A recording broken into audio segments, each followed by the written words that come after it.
Today's March 8th, 2017, International Women's Day, John. Why is today Women's Day? And nobody loves them more than you and me either, do they, Andrew? I know. Day without women. No, couldn't go a day without it. So wait, but why March 8th? I didn't even look it up. I don't know what the significance of the date was, other than that, it is. And they encouraged many women to stay home to show the impact that they have, as if anybody couldn't figure that out. I mean, I believe women are 52% or more of the population, Andrew. Of the world. Well, and of the United States. And so anybody that thinks that that isn't going to make an impact, that the majority of people in college right now, the majority of the U.S. population, obviously it's pretty significant. I'll tell you what got some cool traction that I thought was interesting was that little statue down on Wall Street with the bull. Mm-hmm. That's a State Street. Put that out there. They paid for that. Neat. And then I looked up. I looked up State Street's board of directors. They have 3 women out of 11, so they've got their ducks in line. I guess it was to call on boards. I mean, it's just funny how just that little teeny weeny statue of a girl, and that bull represents, I guess, bad boards that don't put women on. Who would have thought, right? Yeah, and I'm not a buyer of that part of the argument, but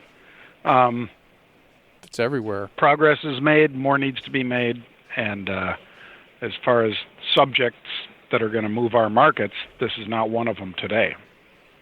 Yeah, but it seems like everybody likes to talk about it. But it's an important topic. All right, so I did some more gold. I've been getting my clock cleaned on this nugget. I think that I've become one of those gold traders, but I'm not obsessed with it. Mm-hmm. I think like what we talked about, sounds like somebody's getting, sold out of their position of sorts. I believe you're right. As it violates some downside levels, what many of us would probably view as support, we'll see whether or not, this area right where it's at holds, or whether we do indeed pierce through it and head significantly lower. I'm not betting on that. I'd be betting on the opposite, quite frankly. But we'll see. It's as they always say. We broke the 200-day, I think, Andrew, and we'll see exactly, how long it takes us to get back, if indeed we can get back to that level. I think we will. So I'm answering my own question. What else are you looking at today? I saw you mentioned something on the show today. I did some Palo Alto Networks, PANW. I was already short puts in it.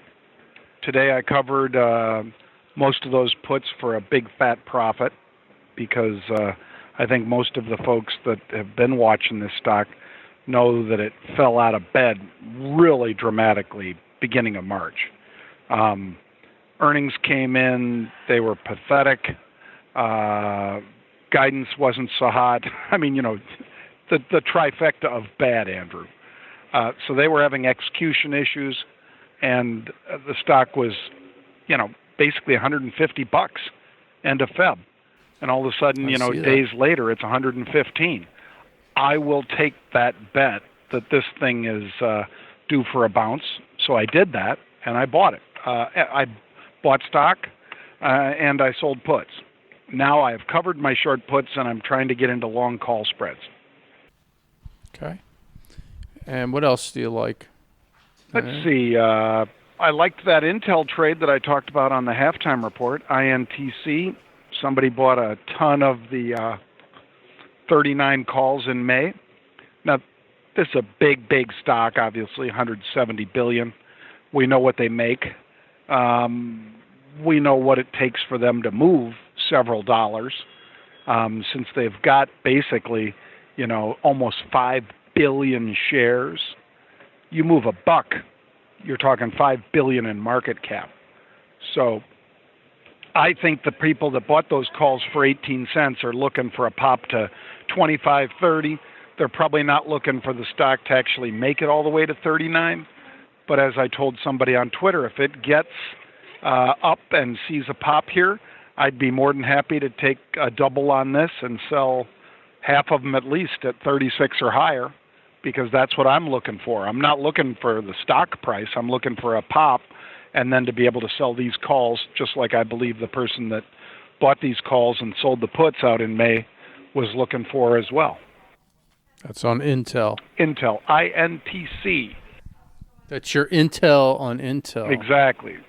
There's. Okay. I'll throw another to you, Andrew. That's relatively fresh meat for us.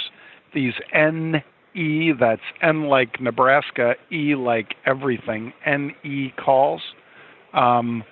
Big call buying here in NE.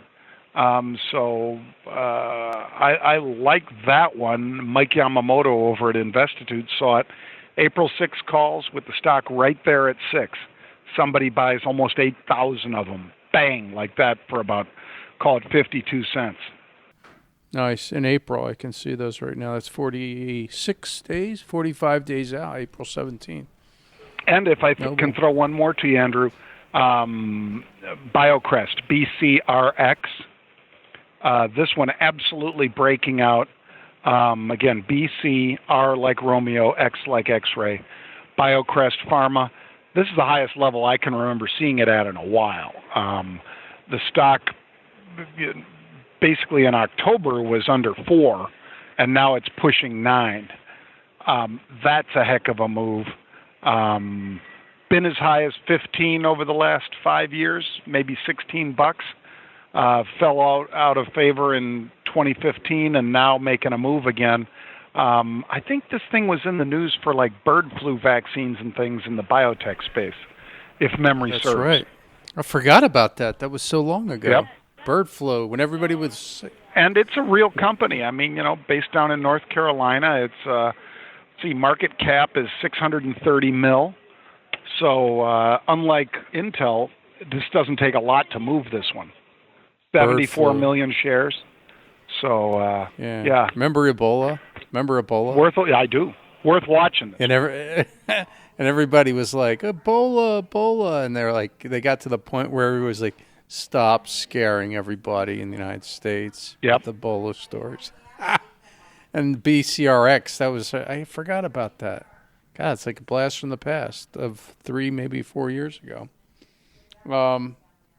What else did I wanted to mention? Oh, over on the VIX today. I don't know if you watched the Sonar report, but interesting. Good Friday creates a special situation where it's 30 days out. Mm-hmm. You have to watch the video. So expiration's on a Tuesday this week. But the Fed meets on the 15th. So that contract doesn't capture that. So people are moving over to the VXX for their protection. Which I don't know, you can trade it if you want, but I just thought it was interesting that people would move there. Yeah, I'm with you. I think that is interesting. I'll watch it. And then, yeah, because you're talking a month out on Good Friday, so they have to back up the contract 30 days. So that's why they're doing that. Just a little mechanical part of trading to keep in mind. But that's it. That's all I got today. All right. Happy Women's Day. Happy Women's Day. And remember, folks. No, wait a second. Are we allowed to talk to women today? Sure. Heck yeah. Okay. Just checking. In fact, a great crew of women hard at work here at CNBC. Jillian over here with all of the guests back and forth and getting people where they're supposed to be on time. All the makeup artists over here are women, in fact, today. I think there's only one man that I've seen at CNBC on the makeup side, Armando, and he's over at CNBC in the You should get some eyeliner. You should get some heavy eyeliner I'll work on you. that. And then maybe like pull it up a little bit like David Bowie in that Labyrinth. Yeah, why not? Give you a little hairpiece. Why not? Day to dress like a woman. When is that? Oh, that's Halloween. Tell some friends about the show. Remember, you can get an update every day when we've got a show by subscribing through either YouTube or iTunes. Thanks, Andrew.